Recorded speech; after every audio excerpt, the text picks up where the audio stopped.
Well, welcome everyone to the EKG case for the week of December 3rd, 2012. This is Amal Mattu at University of Maryland.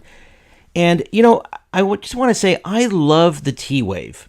It's not like a crush or anything like that, but I love the T-Wave. And the reason I love the T-Wave is because, in general, I love the underdog.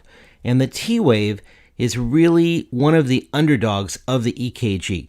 Certainly the underdog of the P-QRS-T complex. Everybody pays attention to the P-wave and the PR interval because you need that to figure out what somebody's rhythm is, AV blocks and such. People pay a lot of attention to the QRS complex because it's important to figure out whether it's wide or narrow, VTAC or SVT, whatever. People pay a lot of attention to the QT interval, but people pay very little attention to the T-wave. The T-wave, it's the repolarization. Nobody really cares about repolarization. People care about depolarization. The T-wave is very important. It is the underdog, and as a testament to the fact that I love the underdog, I love the lead AVR as well for the very same reason.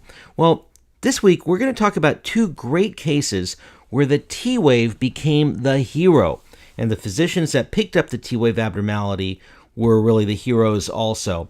This first case was sent by Dr. Sanjeewa Kulawikrama, and I will admit, honestly, I had to practice that name just a bit, but when Dr. Kulawikrama sent the email, he abbreviated the name Sanj, and so hopefully I can just abbreviate that name, Sanj. But anyways, taking care of a 64-year-old man with mild chest pain, and the patient's pain was very mild, 1 out of 10 intensity, mild central chest pain and some concerning right arm heaviness. Patient has a history of smoking. Of course, you start with the 12-lead EKG.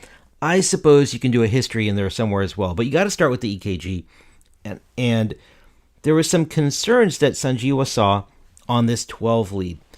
That the EKG machine, by the way, does not necessarily pick these type of things up. First of all, there's what we would call J-point elevation. Let me change the color there. There's a little bit of J-point elevation in V1, V2, V3. And is that benign J-point elevation or is that concerning? Well, there's a couple of things that may make you a bit less concerned about that J-point or ST segment elevation, in that the beginning part of the T-wave is concave upwards. If it were oblique or if it's convex, you're definitely going to worry about it. Also, in males, in the right precordial leads, this tends to be a little bit more common. And so, maybe we'll come back to that. A couple other things that we're seeing on the 12 lead. There's just a little bit of ST depression in a few of these leads, the inferior and lateral leads. And again, the EKG machine is not going to pick that up. At most, your machine will call that non-specific ST or T-wave abnormality because it's less than a millimeter in depth. But Sanjeewa was concerned enough about that and remembered a previous podcast where a really smart guy by the name of Corey Slovis made a comment that one ECG begets another, and Sanjeewa actually put that in the email that was sent to me. One EKG or ECG begets another. So Dr. Kulawikrama went ahead and got another, and of course, when in doubt, I always say, when in doubt, get serial ECGs, but doesn't quite sound so eloquent the way Corey Slovis's comment does. So go forward, get another 12-lead EKG 10 minutes later, and here's what you got. It's not really changed much. You've still got that little ST depression in a few of the leads, and you still have that little J-point elevation up there. Well, they went ahead and gave the patient a sublingual nitroglycerin. Pain goes away. All right, it went from a 1 out of 10 to a 0 out of 10. So what do? Do you need to do anything? Well, whenever the symptoms change, you get another 12-lead EKG, even if that symptom change is pain resolution. So repeat 12-lead EKG is done. And now what Sanjeewa picks up is, take a look at the T-wave. There's just a little bit, a subtle terminal T-wave inversion, especially up there in V2 and V3. Now, again, your EKG machine is not going to pick that up, but Sanjeewa did, was very concerned, and perhaps was thinking back to March 25th, where we talked about the possibility of early Wellens waves. And for those people out there that may not know what Wellens waves or Wellens syndrome is, go back and take a look at the video from March 25th, where we talked about Wellens. And this was one of the cases. This patient came in with, this is the baseline 12 lead EKG. So this is baseline. No big deal here. Everything looks good. But then when the patient developed problems and came to the emergency department, the patient developed very similar, just very, very mild terminal T-wave inversions. At the end of the T-waves, the T-wave just flips just a little bit. We'll put those two side by side. So here's the baseline, and here's what the patient has now. And you can see that the T-waves have gone from nice and happy like that to, well, just a little bit of a frown at the end of the T-wave, and I'm exaggerating it with my drawing because I stink at drawing, but I think you can appreciate that there's just that little bit of terminal T-wave inversion that you see right at the end of that T-wave. I guess that's what terminal T-wave inversion means, and that's an early marker. And what ended up happening with this patient went on to have a big anterior MI and went for a cath later in the day.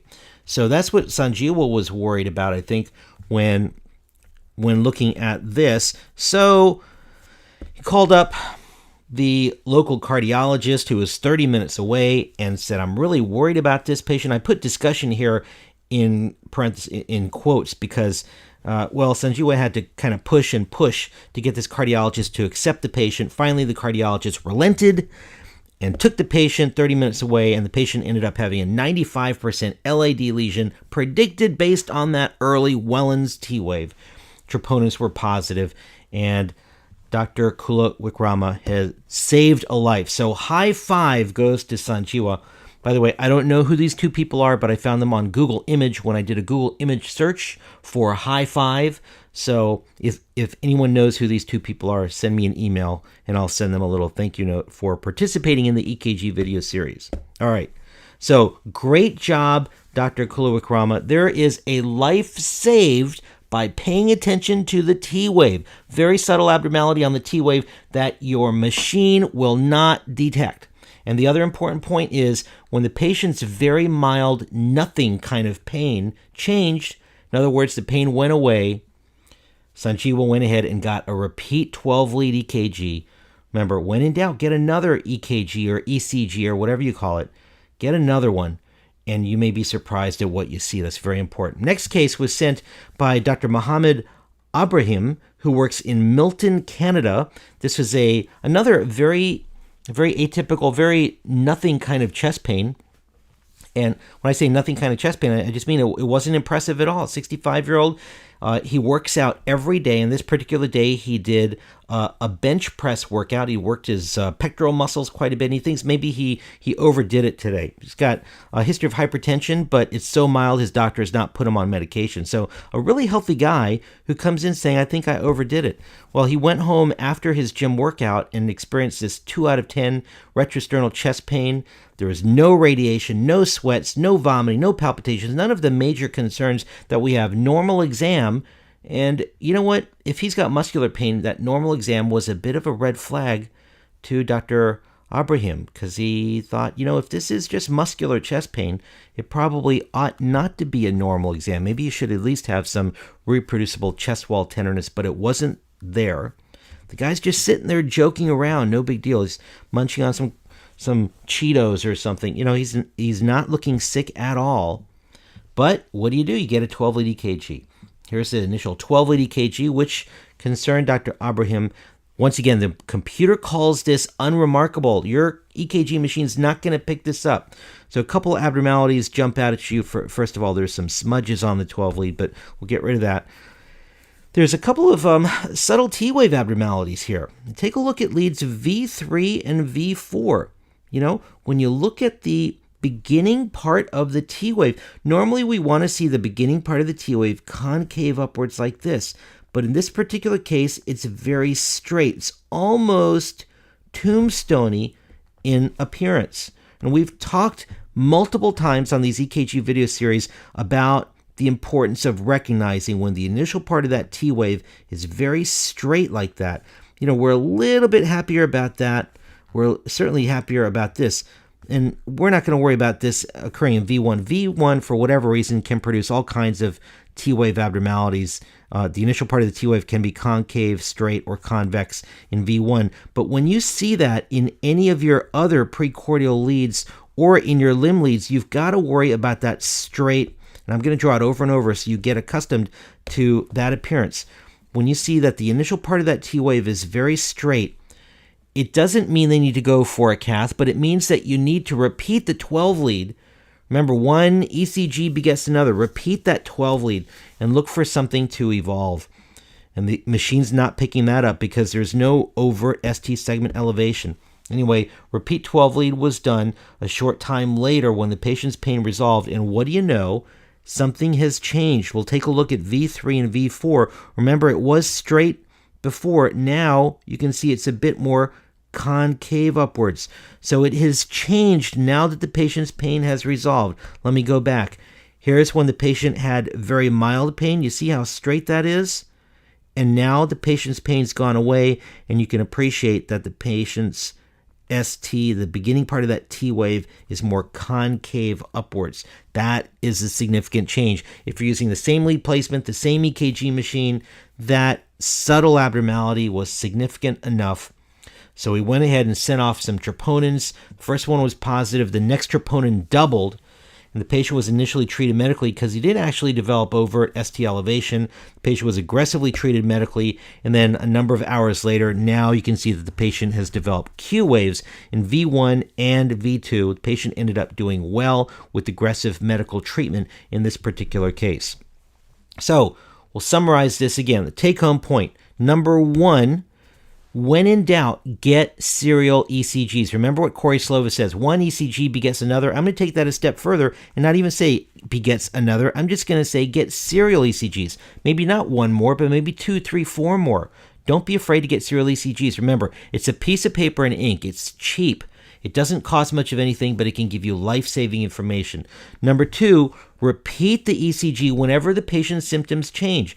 Everybody repeats ECGs when people go from no pain to having pain. Well, it's important to also repeat that ECG when they go from pain to no pain. In other words, when the patient's pain resolves, that is a change in symptoms as well. So when their pain resolves, repeat the 12 lead. And in both of these cases, because the ECGs were repeated, when the pain resolved, fairly atypical and mild-sounding chest pain suddenly became notable as concerning because the ECG changed.